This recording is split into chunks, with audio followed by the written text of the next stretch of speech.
পূর্ব বর্ধমানের শেয়ারাবাজার লাইকা বাজারে চটের বস্তার গোডাউন ও দোকানে ভয়াবহ আগুন। শেয়ারাবাজারে দমকল কেন্দ্র না থাকায় ক্ষোভ এলাকাবাসীদের। এলাকাবাসী ও পুলিশ প্রশাসনের তৎপরতায় আগুন নিয়ন্ত্রণে। পূর্ব বর্ধমানের শেয়ারাবাজারের লাইকা বাজার, এই বাজারই রাজেন্দ্র সাউ নামে এক ব্যক্তি গোডাউন ছিল চটের বস্তার। তিনি ওই এলাকার রাইস মিলে চটের বস্তা সাপ্লাই করতেন। সোমবার 12:30 নাগাদ হঠাৎই ওই চটের গোডাউনে আগুন লেগে যায়। আগুন লাগার ফলে ভেতরে থাকা গ্যাস সিলিন্ডার লিক করায় আগুনের লেলিহান শিখার দাপট আরও বেড়ে যায়।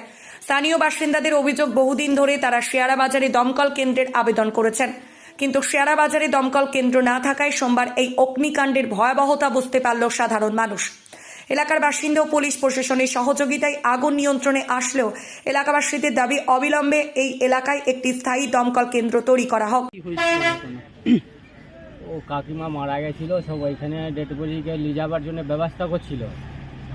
দিয়ে এইখানে আমরা এসেছিলাম এইদিকে মন্দিরে, যেতে যাওয়ার সময় দেখি যে এই আগুনগুলো ফুটছে ধোয়া ধোয়া করে।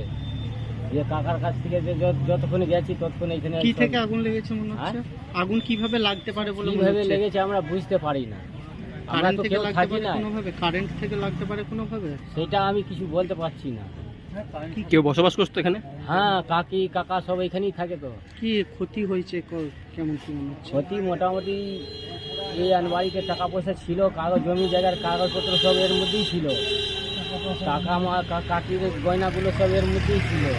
কিছু পাওয়া গেছে? কিছু এখন পাওয়া যায়, সব ফুলে ছাই হয়ে গেছে। তো আর বস্তা কেমন করেছে? বস্তা সব সব ছুড়ানো আছে, সব বস্তা সব ফুলে ছাই হয়ে গেছে। নতুন বস্তা? নতুন বস্তা তাহলে সবই আছে। ক্ষতি কত মনে হচ্ছে? মোটামুটি 4-5-এর মধ্যে ক্ষতি হয়েছে। লক্ষ? হ্যাঁ। আপনার নাম? আমার নাম সন্তোষ। কার এটা? এটা আমার কাকা। কাকার নাম কি? কাকার নাম রাজেন্দ্র সাউ। স্যার, কি থেকে আগুন লেগেছিল বলে মনে করছেন? এখান থেকে কি থেকে লেগেছিল এটা বলে বোঝা যাবে না। আচ্ছা, এবার এটা শর্ট থেকেও হতে পারে, বা কোনো লাগানো থেকে হতে পারে, বা কোনো আগুনের কোনো স্পার্ক ছিল সেটা থেকেও লেগেছে। যাই হোক, কোনোভাবে তো লেগেছে। আপনারা তো চারদিকটা ঘুরে দেখলেন, কি মনে হচ্ছে? আমরা চারদিকে ঘুরে অলরেডি তো আমরা আস্তে আস্তে যতটুকু টাইম লেগেছে, তারপর তো অলরেডি মোটামুটি পুরো তো অর্ধেক প্লাস্টিকের জিনিস তো সঙ্গে সঙ্গে ধরে নেই, যেটুকু ধরেছে ও পুরো একদম ধরে প্যাক হয়ে গেছে। এখন কি পরিস্থিতি স্যার? এখন আগুন তো একদম পুরো টোটালি কন্ট্রোল হয়ে গেছে। সব এই যে লোকাল পাবলিক যতটা পেরেছে ওরা তো মোটামুটি নিভিয়ে দিয়েছে। আমরা যে বাকিটুকু হিসেবে যেটুকু দেখলাম সেটুকু নিমালাম। আর যাতে আর পরবর্তীকালে সাইডগুলো যেন না লাগে, একটা গোডাউন সেফ আছে, ওইটা পুরো ডেকোরেটরের গোডাউন আছে, পুরো সেফ আছে, যাতে ওইটা না লাগে সে ব্যবস্থাটা করলাম।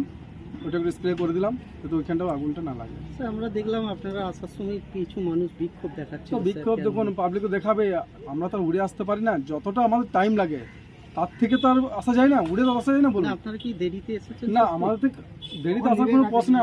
আমাদের কাজটা হচ্ছে আগুন নেওয়ানো, ঠিক আছে? আমরা যদি বলি যে দেরি করে যাবো, আমরা নেগলেক্ট করবো, তাহলে তো ব্যাস, তাহলে তো আমাদের আর ডিউটি করে কাজ নেই। বলুন, সেটাকে করা যায়? আমরা যথেষ্ট, আমাদের যে পাইলট আছে উনি যথেষ্ট, একদম মানে একটা বাইক আমাদের সমান যেতে পারবে না, আমাদের এই গাড়ির সমান না, একটা বাইকও স্পিডে বেরিয়ে যেতে পারবে না আমরা যে হিসাবে আসি। এর পাবলিক তো গরম হবেই, সেক্ষেত্রে ওদের কিছু না, ওদের আগুন লেগেছে, ওদেরকে ঠান্ডা করাটা হচ্ছে আমাদের কাজ। এখন পরিস্থিতি কি দেখলেন? এখন পরিস্থিতি মোটামুটি আগুন সব কন্ট্রোল হয়ে গেছে, যেটুকু পড়া তো দেখতেই পাচ্ছেন। ভবিষ্যতে আর কোনো প্রবলেম নেই? না, এখন আর প্রবলেম নেই। আপনার নামটা স্যার? আমার নাম হচ্ছে সাব অফিসার পানু রজক, বর্ধমান নেটফিস। আরেকবার স্যার নামটা? Sub officer Panu Rajak, Bardhaman fire brigade. শেয়ারাবাজার থেকে কৃষ্ণ শাহ রিপোর্ট, সোজা কথা নিউজ, পূর্ব বর্ধমান।